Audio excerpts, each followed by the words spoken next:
Hi friends, ಎಲ್ರಿಗೂ ಹೊಸ ವಿಡಿಯೋಗೆ ಸ್ವಾಗತ. ನಮ್ಮ RCB ಫೈನಲ್ಗೆ ಹೋಗಿ ಕುಂತಿದೆ. ಇನ್ನು ಫೆಬ್ರವರಿ 5ಗೆ ಫೈನಲ್ ಇದೆ. ಅದಕ್ಕಿಂತ ಮುಂಚೆ ನಮ್ಮ ಮಾಜಿ ಆಟಗಾರ AB de Villiers ಅವರು RCB ನಮ್ಮ WPL RCB ಬಗ್ಗೆ ಏನೆಲ್ಲ ಹೇಳಿದ್ದಾರೆ ಸಂಪೂರ್ಣ ಮಾಹಿತಿ ತಿಳ್ಕೊಂಡು ಬರೋಣ. ಅದಕ್ಕಿಂತ ಮುಂಚೆ ನೀವು ಕೂಡ ಒಬ್ಬ RCB ಅಭಿಮಾನಿಯಾಗಿದ್ದರೆ ಈಗಲೇ ನಮ್ಮ ಚಾನಲ್ನ ಸಬ್ಸ್ಕ್ರೈಬ್ ಮಾಡ್ಕೊಳ್ಳಿ. ಹಾಗೆ ಪಕ್ಕದಲ್ಲೇ ಇರೋ ಬೆಲ್ ಐಕನ್ ಮೇಲೆ ಆಲ್ ಅಂತ ಕ್ಲಿಕ್ ಮಾಡ್ಕೊಳ್ಳಿ. ನಾವು ಯಾವುದೇ ಹೊಸ ವಿಡಿಯೋ ಅಪ್ಲೋಡ್ ಮಾಡಿದರೂ ಮೊದಲು ನಿಮಗೆ ನೋಟಿಫಿಕೇಷನ್ ಬರುತ್ತೆ.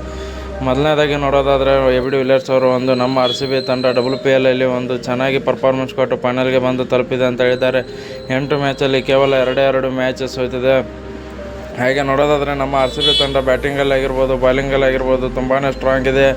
ಯಾಕೆಂದರೆ ಬ್ಯಾಟಿಂಗಲ್ಲಿ ಫಸ್ಟ್ ಸ್ಟಾರ್ಟಿಂಗಲ್ಲಿ ಆಗಿರ್ಬೋದು, ಮಿಡಲ್ ಆರ್ಡರ್ ಆಗಿರ್ಬೋದು, ಹಾಗೆ ಲೋವರ್ ಆರ್ಡ್ರಲ್ಲಿ ಆಗಿರ್ಬೋದು ಎಲ್ಲರಿಂದನೂ ರನ್ಸ್ ಬರ್ತಿದ್ದಾವೆ. ಈ ವಿಕೆಟಲ್ಲೂ ಕೂಡ ಅಷ್ಟೇ ಎಲ್ಲ ಬಾಲರ್ಗಳು ವಿಕೆಟ್ ಎತ್ತಿದ್ದಾರೆ.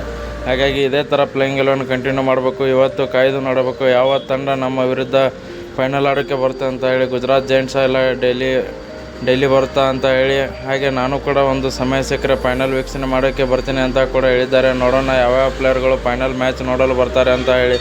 ವಿಡಿಯೋ ಇಷ್ಟ ಆಗಿದ್ದರೆ ಲೈಕ್ ಮಾಡಿ, ಶೇರ್ ಮಾಡಿ, ಸಬ್ಸ್ಕ್ರೈಬ್ ಮಾಡ್ಕೊಳ್ಳಿ.